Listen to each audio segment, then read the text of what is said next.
तो प्रिय विद्यार्थियों, आज हम पढ़ने जा रहे हैं यशपाल की कहानी पर्दा। यशपाल की कहानी में आपको पढ़ाना शुरू करूँ उससे पहले मुझे थोड़ी सी बात उनके काल और उनके शैली के बारे में करनी है। मैंने आपको प्रेमचंद के बाद जैनेंद्र कुमार की कहानी पढ़ाई थी।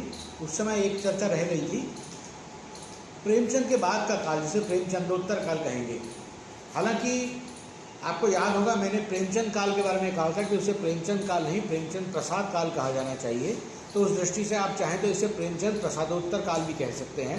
यानी प्रेमचंद के बाद वाला जो समय है, इस दौर में हिंदी कहानी दो धाराओं में बटी हुई नजर आती है।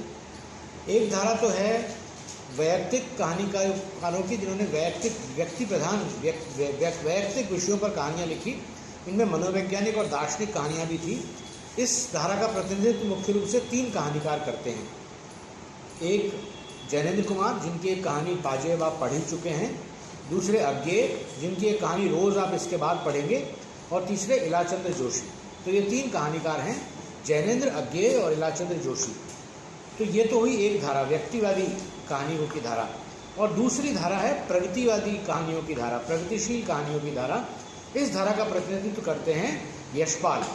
यदि आप पिछले दौर प्रेमचंद के दौर से तुलना करते हुए देखें तो आप ये कह सकते हैं कि प्रेमचंद की धारा का प्रतिनिधित्व यशपाल करते हैं।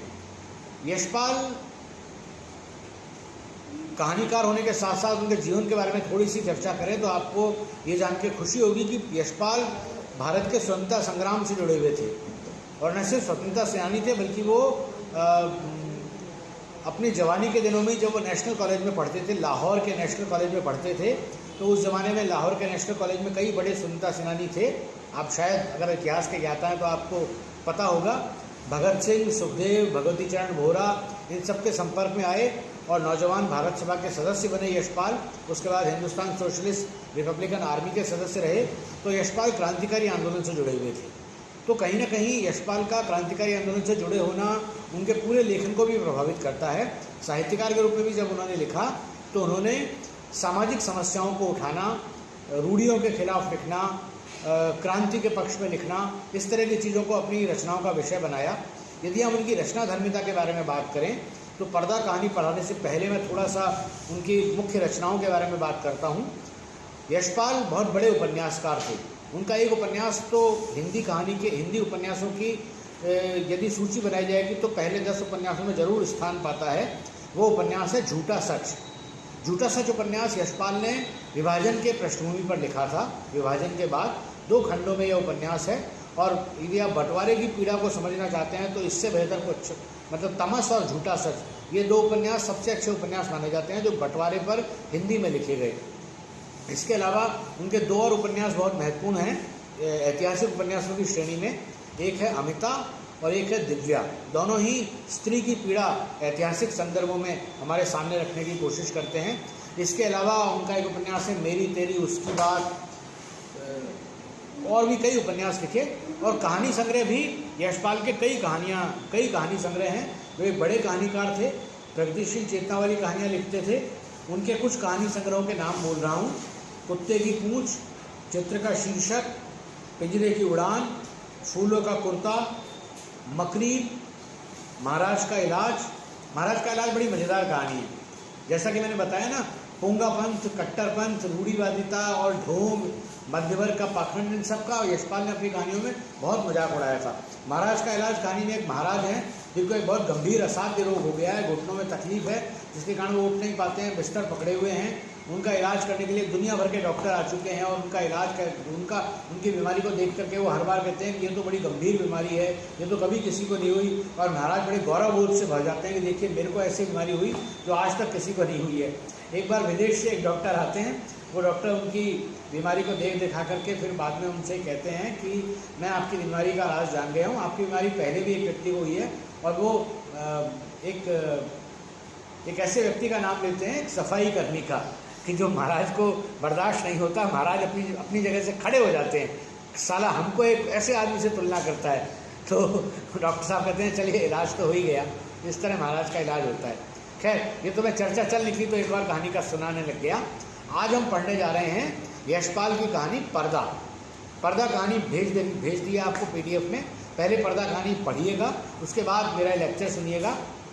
कहानी चौधरी पीर बख्श के बारे में है और इस कहानी में, कहानी कोई बहुत लंबी कहानी नहीं है, बहुत घटनाक्रम बहुत ज़्यादा कुछ नहीं है, लेकिन इस कहानी में यशपाल ने हमारी जो झूठी शान है, जो झूठी मर्यादा का और जो हमारी लोक लाज का भय है, उसकी किस तरह से खिल्ली उड़ाई है, इसे आप देखें तो आपको ये कहानी बहुत मार्मिक कहानी प्रतीत होगी। चौधरी पीर बख्श की 3 पीढ़ी पहले से कहानी शुरू होती है। चौधरी पीर बख्श के दादा चुंगी के महकमे में दरोगा थे। दरोगा ठीक ठाक बड़ा पद था, अंग्रेज़ों के ज़माने की बात है।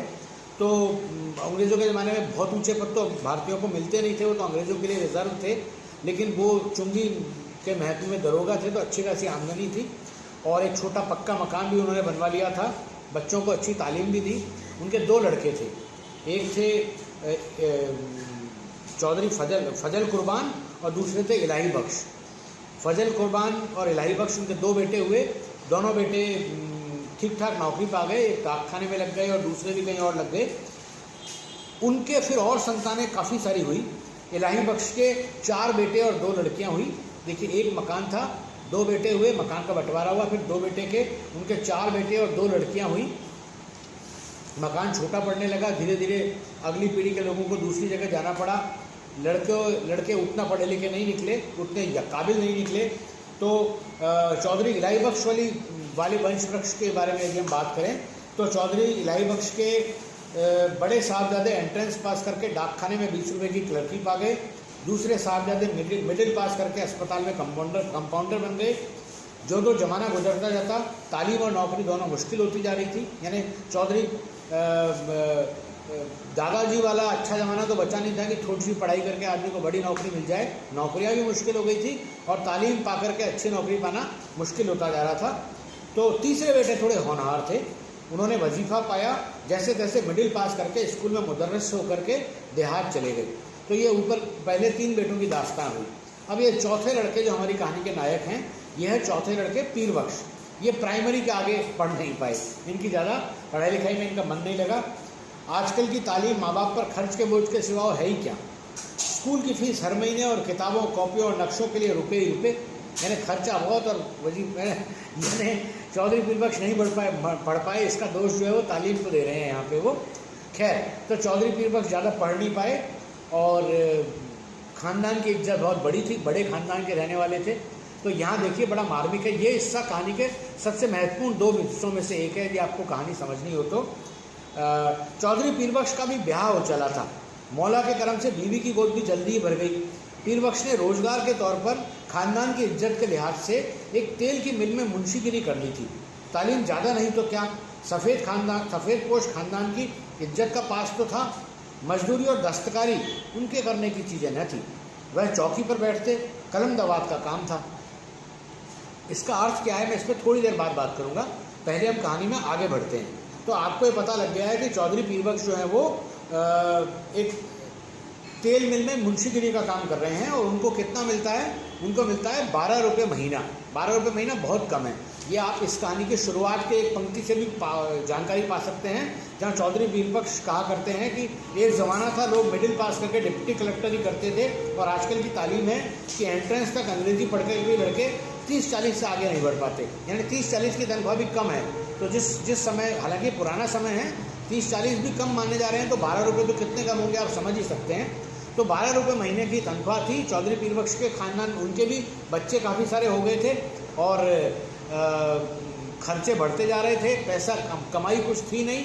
और दूसरा हिस्सा जो इस कहानी का महत्वपूर्ण है वो मैं आप पढ़ रहा हूँ। दोनों हिस्सों के विश्लेषण पर मैं बाद में बात करूँगा। इस पूरी बस्ती में चौधरी पीर बख्श ही पढ़े लिखे और सफ़ेदपोश थे। पढ़े लिखे और सफ़ेदपोश थे। सिर्फ उनके ही घर पर ड्योढ़ी पर पर्दा था। सब लोग उन्हें चौधरी जी, मुंशी जी कहकर सलाम करते थे। उनके घर की औरतों को कभी किसी ने गली में नहीं देखा था। इंशाअल्लाह घर में औलादें थी तो वो भी लड़कियां। चौधरी पीर बख्श के सिर्फ लड़कियां पैदा हुई। 4-5 बरस की उम्र तक किसी कामकाज से बाहर निकलती और फिर घर की आबरू के ख्याल से उनका बाहर निकलना मुनासिब न था। यानी 4-5 साल की उम्र तक तो वो गली मोहल्ले में खेलती दिखाई देती। उसके बाद बड़ी लड़की घर की इज्जतें करके उनको घर के अंदर ही रखा जाता। उसके बाद वो घर के बाहर कभी मोहल्ले में दिखाई भी नहीं दी। पीरबख्श खुद ही मुस्कुराते हुए सुबह शाम कमेटी के नल से घड़े भर लाते थे। पानी भर के लाना होता था, लड़कियां बाहर जा नहीं सकती, चौधरी साहब ही जाते, बाल्टी भर करके ले आते। ये तो चौधरी पीरबख्श का खानदान है। ये वो जो खानदानी हवेली है वो छूट गई है। चौधरी पीरबख्श भी और लोगों की तरह धीरे धीरे बाहर आ गए हैं और एक छोटी जगह पर कच्ची बस्ती में, सेतुआ की कच्ची बस्ती में उन्होंने मकान ले लिया है। मकान का किराया 2 रुपया है। टोटल 12 में से 2 रुपया किराए का जा रहा है, बाकी 10 रुपये में जीवन चलाना है। अब हालांकि चौधरी पीरबख्श की आमदनी बहुत कम है, चौधरी इसी कारण उन्हें एक मजदूर बस्ती में जाकर के मकान लेना पड़ा है। लेकिन लेखक कहता है मोहल्ले में चौधरी पीरबख्श की इज्जत थी। उस इज्जत का आधार था घर के दरवाजे पर लटका पर्दा। भीतर जो भी हो पर्दा सलामत रहता था। कभी बच्चों की खींच-खाच या बेदर्द हवा के झोंकों से उसमें छेद हो जाते तो पर्दे की आड़ में जनाने हाथ सुई धागा लेकर उसकी मरम्मत कर देते, यानी अंदर से उसकी मरम्मत कर दी जाती। अब मैं कहानी का थोड़ा हिस्सा मैंने पढ़ के सुनाया, बाकी कहानी मैं आपको वैसे ही सुनाने की कोशिश करता हूँ। तो कहानी में आगे होता यह है कि ये पर्दा धीरे धीरे इसमें इतने छेद होते चले गए कि वो धीरे धीरे वो पर्दा लटकाने लायक नहीं रहा। तो एक खानदानी दरी थी, पुरानी रेशम की दरी थी।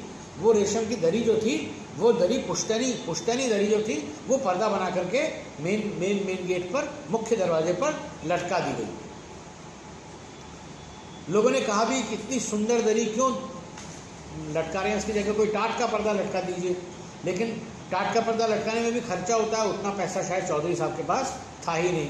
तो वो खानदानी दरी जो थी वो घर की इज्जत बन करके और दरवाजे पर लटका दी गई। इसके बाद कहानी में बहुत ज़्यादा कुछ है नहीं। कहानी अगर आपने पढ़ी है तो कहानी में आगे होता ये है कि घर के खर्चे चलने मुश्किल होते हैं। धीरे धीरे चौधरी साहब खर्चे जब कम पड़ने लगते हैं, घर चलाना मुश्किल होता है, तो धीरे धीरे करके कहीं कहीं उधार लेना शुरू करते हैं। और उधार लेने के लिए एक पंजाबी खान था, एक पठान था, जिससे कि आमतौर पे मोहल्ले के लोग या जिस जगह वो काम करते थे वहाँ के लोग उधार लिया करते थे। तो वो उस खान से उधार लेते हैं।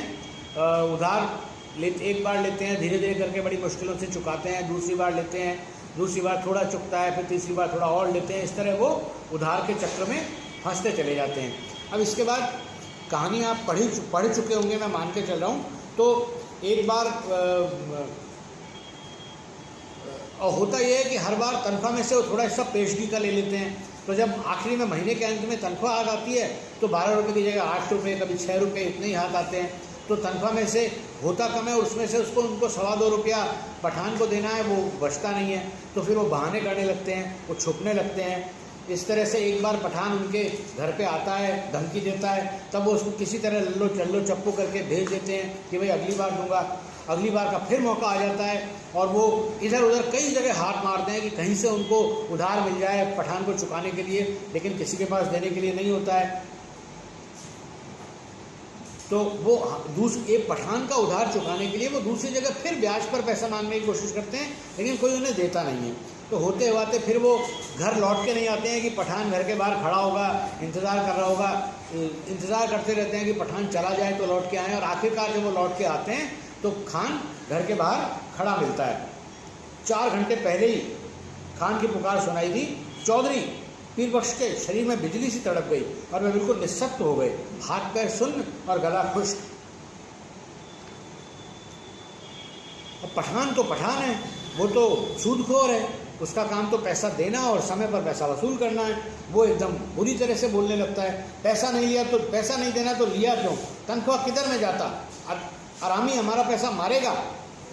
मतलब हिंदी नहीं आती ना तो थोड़ी सी ऐसी हिंदी है, हम तुम्हारा बाल खींच लेगा, पैसा नहीं है तो घर पर पर्दा लटका के शरीफ ज़्यादा कैसे बनता, तुम हमको बीवी का गहना दो, बर्तन दो, कुछ तो भी दो, हम ऐसे नहीं जाएगा। चौधरी पीरबख्श ने बिल्कुल बेबसी और लाचारी में दोनों हाथ उठाकर खुदा से खान के लिए दुआ मांगकर कसम खाई, पैसा भी घर में नहीं, बर्तन भी नहीं, कपड़ा भी नहीं, खान चाहे तो बेशक उनकी खाल उतार कर बेच ले। खान और भी भड़क गया, हम तुम्हारा दुआ का क्या करेगा, हम तुम्हारा खाल का क्या करेगा, उसका तो जूता भी नहीं बनेगा, तुम्हारा ख्याल से तो ये टाट अच्छा। खान ने और यहाँ कहानी का अंतिम मार्मिक मोड़ आता है। खान ने ड्योढ़ी पर लटका दरी का पर्दा झटक दिया। ड्योढ़ी का पर्दा हटने के साथ ही जैसे चौधरी के जीवन की डोर टूट गई, वह डगमगा कर जमीन पर गिर पड़े। और इसके बाद का अंश जो है वो अंतिम अंश है, आखिरी के 3 पैराग्राफ हैं। चौधरी में उस दृश्य को देख सकने की ताब न थी, परंतु द्वार पर खड़ी भीड़ ने देखा। घर की औरतें और लड़कियां पर्दे के दूसरी ओर घटती घटना के आतंक से आंगन के बीचों बीच भय से इकट्ठी खड़ी होकर कांप रही थी।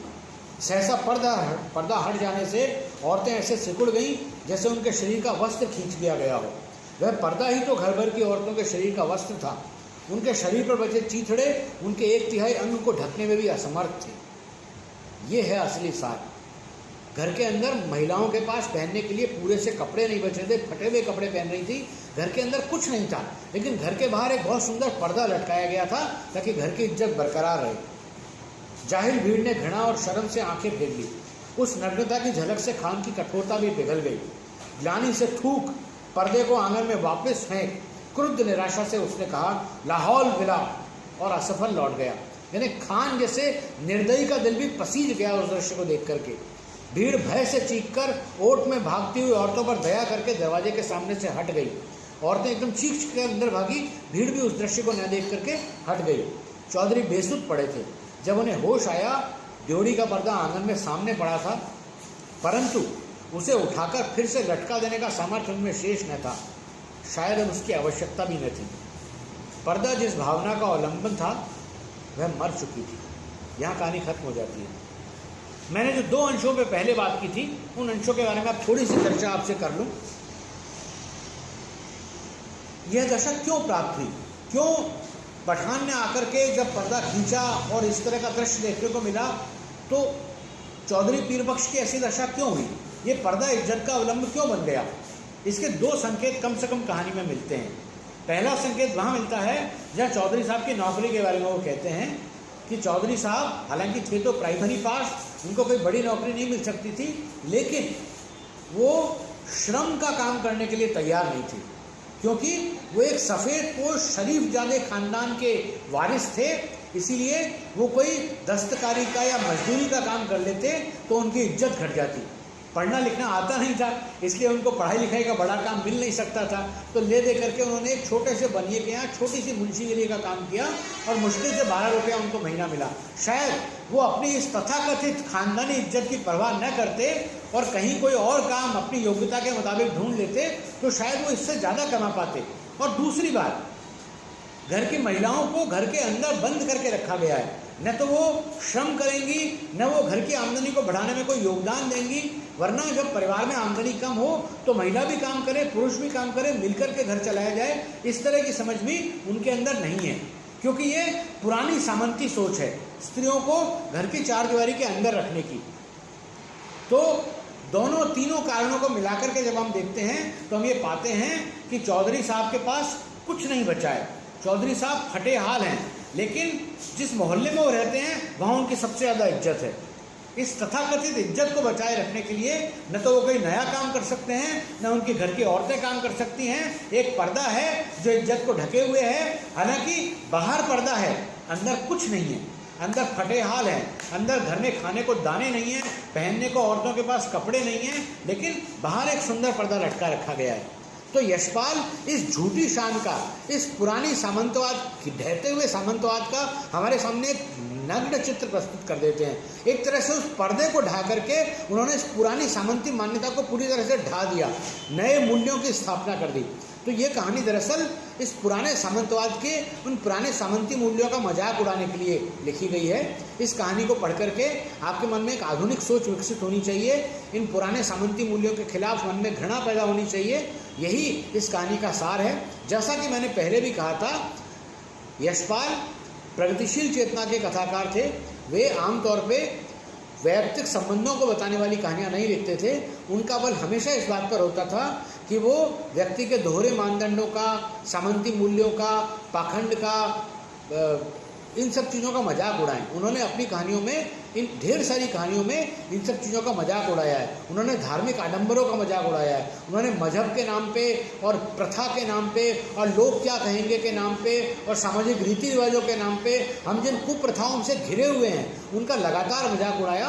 और उनकी कहानी भी, ये कहानी भी यही संदेश देती है। इसके बाद यदि आपके मन में कोई सवाल हो तो आप ज़रूर पूछें, मुझे इंतज़ार रहेगा। शुक्रिया।